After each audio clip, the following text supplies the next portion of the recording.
Well, few news outlets seem to be giving Libya the coverage that it actually deserves. And when they do, it's armchair speculation. A lot of folks reading the same headlines that I have right here and talking about what they think is actually happening on the ground there. So I'm a little tired of that. Let's talk to someone who's actually spent some time on the ground in Tripoli. Wayne Madsen is an investigative reporter, and you just came back a few weeks ago, as I understand it, Wayne? Yes, I was actually a member of the delegation that former Congresswoman Cynthia McKinney led there. And I have to say that even worse than armchair speculation, the Washington Post, which you just showed, and the New York Times have reporters in Tripoli who are obviously living in an alternate universe, because what they were reporting, their datelines out of Tripoli, had nothing in common with what we all saw on the ground. First of all, they were saying, schools were closed. Why watch the kids go to school? Yes, things are not normal in Tripoli, long gas lines because of the sanctions imposed. There's some shortages of food because collective punishment is being applied by NATO. The ports are blocked by NATO. The ports are blocked, including fishing boats that can't get fresh seafood in. So, yes, it's very similar to what goes on in Gaza with the collective punishment on those people there. But Gaddafi has a lot of support in Tripoli. There's a report today from the Murdoch, normal Rupert Murdoch, distributors of propaganda, Wall Street Journal in particular, saying that Gaddafi's getting ready to flee Tripoli. Why would he? He has total support from Tripoli all the way to the Tunisian border. We had to go by car. We actually encountered one impromptu pro-Gaddafi demonstration on the main highway. We got out and asked these people. We wanted to know, are these shills being paid by the government? This was no. It was total impromptu. When I read this, I mean, according to this, Gaddafi is a lying son of a bitch who's running around Tripoli, giving out baskets of Viagra and faking civilian casualties. So are you saying that's not what you saw? No, and we haven't seen an information war like this, a propaganda war, since the leading up to the war against Iraq and the occupation. Remember the yellow cake uranium, the biological mobile weapons labs, Colin Powell holding up the anthrax, all that nonsense. Innocent civilians slaughtered. Yes. One thing, we did go to the hospital. We saw civilians who had been hit with shrapnel. I think one of the things is NATO was saying we are not targeting civilians. We got the video footage of these people, photographs, and now NATO at least has to admit that it is hurting civilians in its attacks. And they did admit to one civilians recently that killed some children. But let's play, I think we have a soundbite from President Obama, our own president, speaking just a few days ago, where he mentioned Libya. Let's play that clip if we have it. When innocents are being slaughtered and global security endangered, we don't have to choose between standing idly by or acting on our own. Instead, we must rally international action, which we're doing in Libya, where we do not have a single soldier on the ground, but are supporting allies in protecting the Libyan people and giving them the chance to determine their own destiny. So, Wayne, you heard the president protecting the Libyan people. Is he lying? Oh, I would say so. And we know that he doesn't even have the support of members of his own party in the House of Representatives. 70 Democrats voted for a resolution to curtail the U.S. support for this operation today in the House. Basically, look, another thing that's not being reported, there are some rebels who have gone back to Gaddafi.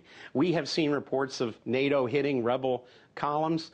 There are other reports that these may be rebels trying to get back to Tripoli to rejoin Gaddafi. Gaddafi's given amnesty to these people. Many former rebels, including one I spoke to, said, look, we weren't happy with Gaddafi, but when we saw NATO, including Italy, our former colonial occupier, join this thing, and now there's some question whether Italy wants to participate in this any longer. They're saying, okay, he's a dictator. We've had him around for over 40 years, but darn it, he's a Libyan nationalist, and he has given us the highest standard of living in Africa. The really interesting thing to me, just to focus it back here in the U.S., is, you mentioned the House vote. It's mainly a symbolic vote. It's not actually going to change Libyan policy immediately, but it sends the message that Congress isn't very happy with this war. The American people aren't very happy with the war. 46% of them, according to a new Gallup poll today. And how does this administration sell this conflict to the American people and to lawmakers? Let's listen to what Hillary Clinton had to say. Do we have that bite?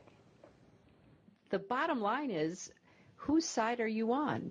Are you on Gaddafi's side, or are you on the side of the aspirations of the Libyan people and the international coalition that has been created to support them? Now, Wayne, I don't know about you, but that's kind of familiar sounding. Let me play you another clip that we might have in the control room. Either you're with us, either you love freedom and with nations which embrace freedom, or you're with the enemy. There's no in between. You're either with us or you're with the enemy. That's clear. Where's the media on this? Well, the media is silent, and worse, as I pointed out, they're putting out disinformation rather than reporting the facts as they see them on the ground. I think what we're seeing here is, Gaddafi, before this rebellion started in Libya, he was part of the international community. He had given up his WMDs in 2003 to George W. Bush's administration, and Bush got out there and said, hey, look what a success this is. We're now friends with Gaddafi. The thing is many of these Libyan rebels, and this is one thing that has not been reported, one of the first targets of the NATO airstrike was the Libyan anti-corruption agency in Tripoli. They were trying to destroy the documents.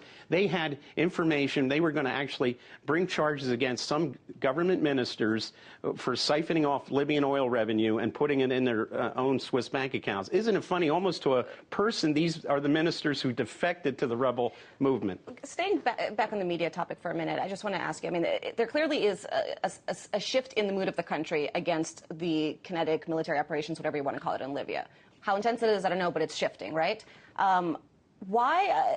Let me phrase it this way. When's the last time MSNBC called you to put you on air? Oh, or Fox News or CNN? Many, many years. And look, who owns... Why is that? General Electric is... You're on the ground. You're getting this information. The information jives with what the people of America seem to believe, which is that this conflict is not necessarily worth it. Why are you the pseudo Hanoi Jane? I mean, you remember how that conflict Oh, absolutely. Well, they don't want this information out. And it's funny, I had more of an opportunity on Libyan state TV to give the, what we're talking about here without any censors present. And the next day, people, total strangers coming up to me on the street in Tripoli, thank you for coming here to tell the truth for once.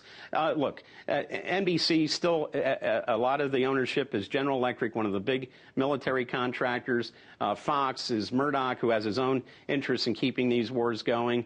Look, you're not going to get on any, and CNN, which is more into infotainment, like the latest murder trial in the South. Well, and on that, I think we have a photograph. We had an editorial meeting this morning where we noticed that all three channels that we had on the mainstream channels, do we have that photo control room, was covering something very important. It was a breaking news story. Let me what you're seeing here right now, MSNBC all the way on the left, I believe that's CNN, I can't really see it, in the middle, and Fox News. I mean, come on, guys.